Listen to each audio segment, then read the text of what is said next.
So a quick intermission to thank the sponsor of today's video, Poshmark. For those of you who don't know what Poshmark is, it is a social marketplace where you can both buy and sell pre-loved items. If you're going through your spring cleaning phase right now and cleaning out your closet like I am, Poshmark is the best place for you to list some of those items. In addition to that, they have some amazing deals from thousands of different brands at a fraction of the original price. So I've bought things from Poshmark before and I love everything that I receive, but this time around I want to spice things up and I will be listing a lot of these items that I just cleaned out of my closet. So if you're interested, I will link my personal Poshmark account down below for those of you who want to browse and check that out. If you live in the US, Canada, or Australia, make sure to use the link in my description box down below to download the Poshmark app so that you can shop from my closet or from any of your favorite brands.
Alrighty, so I am currently home. I have some downtime before dinner, and when I was at Starbucks, I was just journaling about my week. It's been quite a long week. I have a lot of thoughts going on, so I just need to jot it down. But I was also brainstorming and self-evaluating on the question of how I stay productive. So in one of my recent videos, the work week in my life, I got a handful of questions about how I stay productive, and I've never really asked myself that question like, hey Julia, how do you stay productive? Like, I just do it. I don't really think too much about it. So I came up with a short list of 4 things, and I want to share with you all really quickly, as you can see. So the first thing is spaces. I need to keep my spaces organized, and I need to keep them separate. So what I mean by that is the first one is pretty intuitive. I need a clean working environment. As you guys saw in earlier clips, I spent some time this morning to clean. I try to do that every weekend right before the start of a new work week. I just feel like if my space is cluttered, then my mind is cluttered as well. And then the second thing is to separate.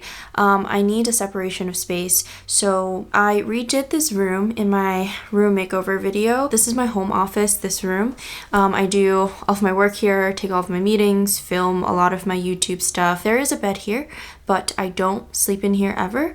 And I think this has been really healthy for me and really productive, because back when, work from home wasn't a thing and I was actually picking myself up and commuting and going into the office, there was a clear separation of work and life. When quarantine started and when work from home started, that line kind of disappeared. Having the separation of space has been actually one of the most beneficial things for me. Tip number 2 for me, what I like to do is write things down, aka logging. So I have 2 different formats of how I like to log things. The first one is using Trello, which is an online task tracking tool, and the second one is to use the good old sticky note and pen. And I have 4 columns on my Trello. It's split into backlog, to do, doing, and done. And I stole this format from sprint planning at work, but backlog means these are things that are on my roadmap that I want to get done sometime in the future, but not now. And then if I put those backlog cards into to-do, that means, there's some time urgency on that. I need to get it done relatively soon, maybe within the week. So that needs to get done. And then when I'm doing one of those tasks, I move it from to do into doing.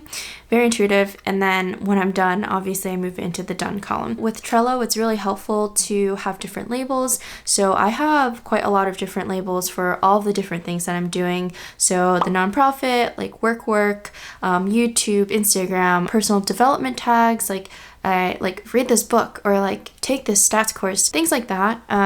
I have different labels for those. Onto the sticky notes. I use the sticky notes to break down those larger Trello tasks. For this video, as an example, the overarching Trello task would be a productive day in my life. That would be a card labeled YouTube, and then I would actually use a sticky note to plan things out. I don't know where it is, somewhere here, but I wrote down write timeline or write script, so I know how I want this video to progress. Film, which I'm doing now, and after filming it'll be edit 1, edit 2, create thumbnail, and it'll just be a list, a physical list that I have, so I can actually mark it. I do this because if I put all of these smaller tasks onto my Trello board, I feel like it just clutter it all up.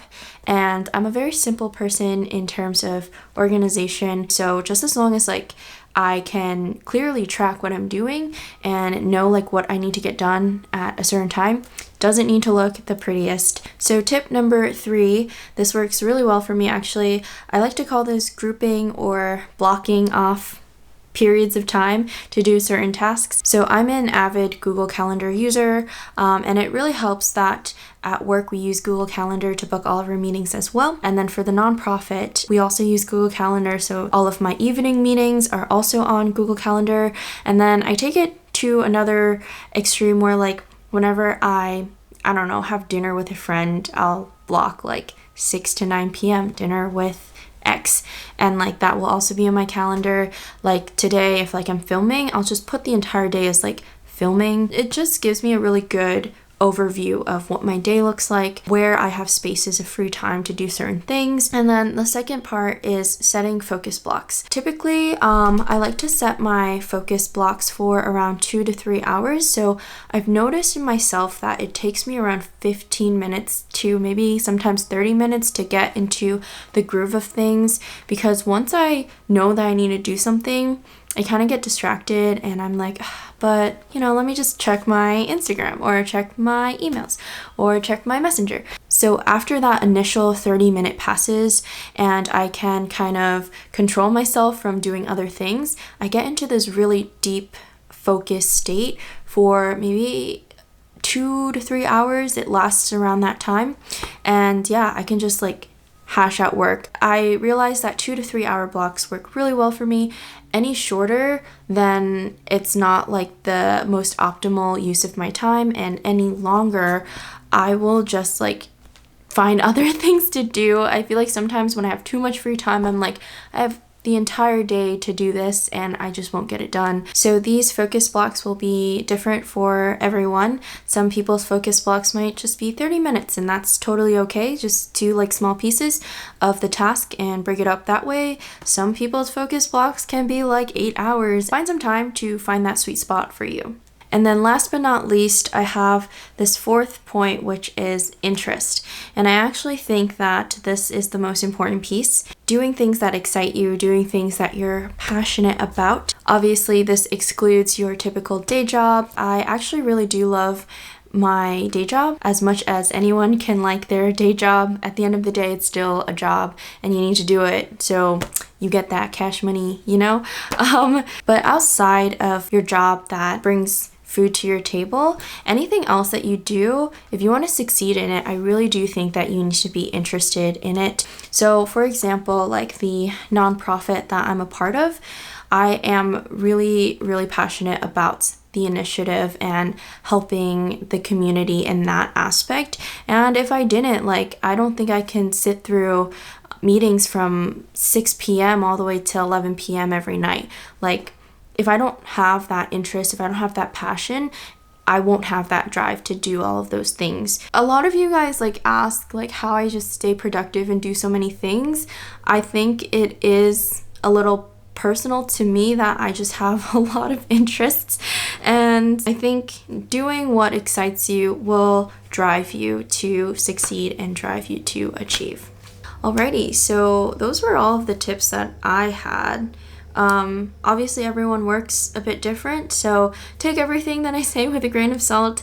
Things that work for me might not work for you, but if you guys have any like productivity tips that you guys swear by, please also let me know. I'd love to read through them and try some of them out.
정규직 팀장은 어떤 사람인가요?